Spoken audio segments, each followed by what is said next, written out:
fail, you get fired. In government, when you fail, you get more money because obviously you need it. Now, let me ask you a fourth time. If President Lopez Obrador, and I'd appreciate an answer, if President Lopez Obrador invited the American military and our law enforcement personnel to come into Mexico and work with his, we could stop the cartels, couldn't we? Thank you, Madam Chair. Madam Administrator, the two cartels that are sending fentanyl into the United States are located in Mexico, aren't they? Yes, sir. And isn't it a fact that we could stop those cartels in their tracks if President Lopez Obrador would invite American military and or law enforcement personnel to come into Mexico and work with his military and law enforcement personnel? Senator, what I would say from my purview as the head of the DEA. But is my statement true or not? What I would say is that we're focused on the two cartels, who we believe are doing exactly what you say. They're responsible for the fentanyl coming. Let me ask you again. If President Lopez Obrador invited the American military and or American law enforcement officials to come into Mexico to work with the same in Mexico, we could stop the cartels, could we not? Senator, I believe this is a whole of government effort and has to be, including whether it's the military, us, FBI, Now, others. Madam Administrator, I've listened to you here for almost an hour telling us how bad fentanyl is. Thank you for that, but we know. Yes, sir. I'm going to ask you a third time. If President Lopez Obrador invited the American military and or law enforcement personnel to come into Mexico and work with the same in Mexico, we could stop the cartels. Isn't that a fact? So, Senator, I can speak to the law enforcement side of this, and you just mentioned law enforcement. I believe that this is vital for both Mexico and the United States. Mexicans are dying as well, as we showed in the Chapitos. Well, then why don't we stop them? So would it help? Let me ask you a fourth time. Would it help if President Lopez Obrador, I don't think it's a complicated question, Madam Administrator. You're asking us for more money every year, more money, and it gets worse, worse, and worse. You know, in the real world, the nitty-gritty of the real world, when you fail, you get fired. In government, when you fail, you get more money because obviously you need it. Now, let me ask you a fourth time.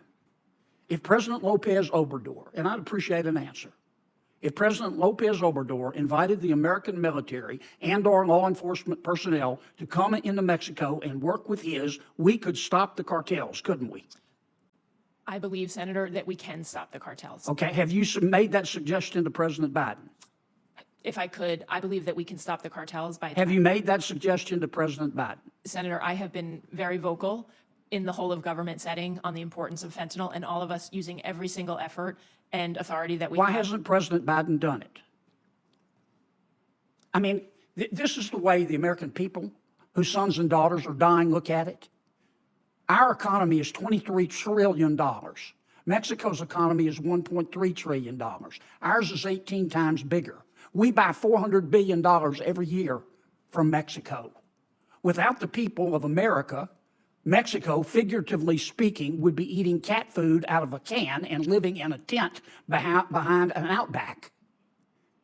So why don't you and the president, embarrassing no one, get on the phone and call President Lopez Obrador and make him a deal he can't refuse to allow our military and our law enforcement officials to go into Mexico and work with his to stop the cartels?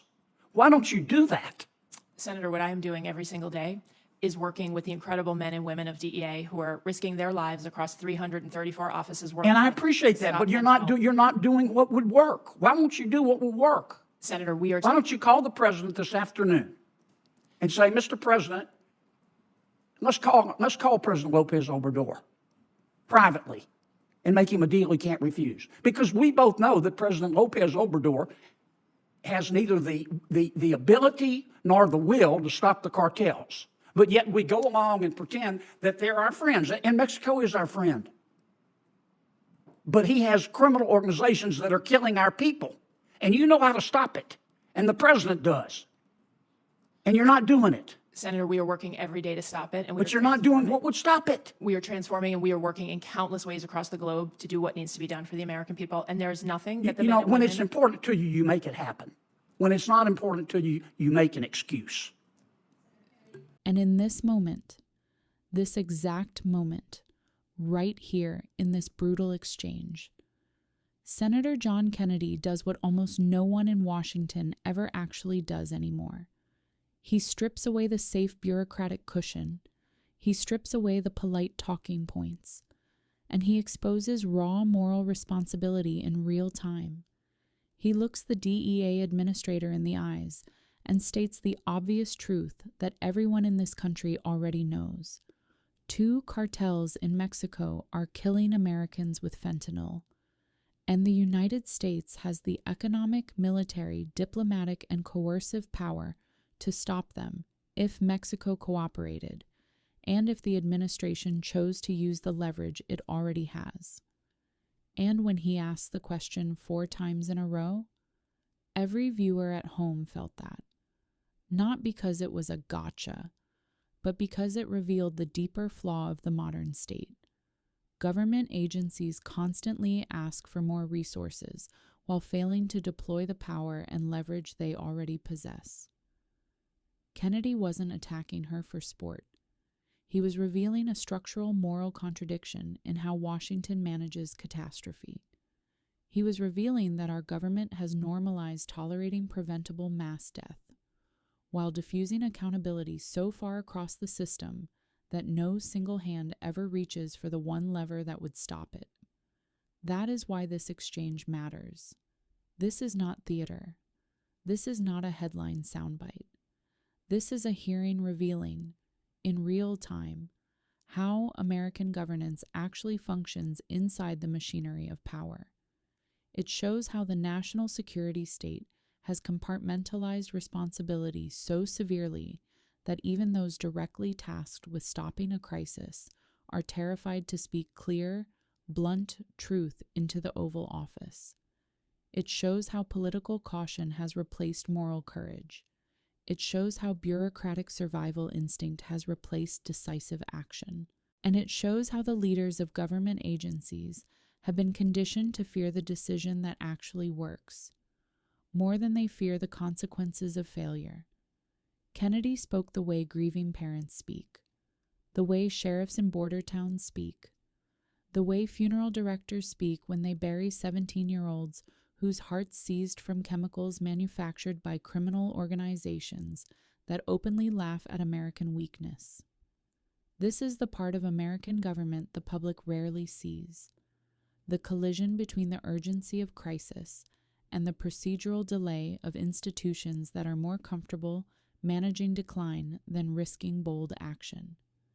Behind every sentence here, there is a moral scream.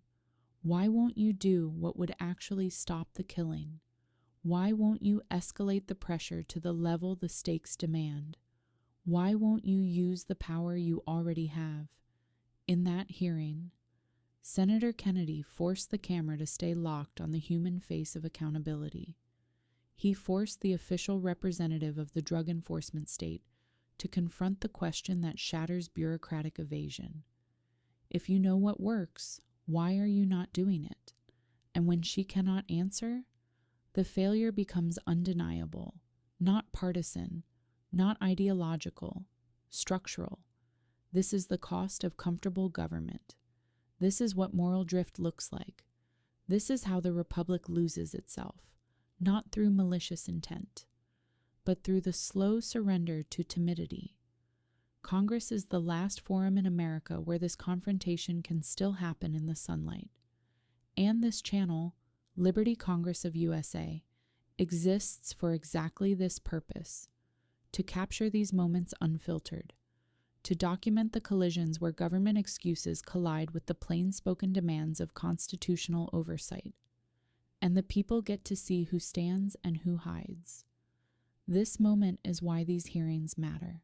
Because if the people lose visibility into this, if the public stops seeing who is willing to ask the real questions, then power will melt into unaccountable anonymity, and death will continue without interruption, without shame, without consequence.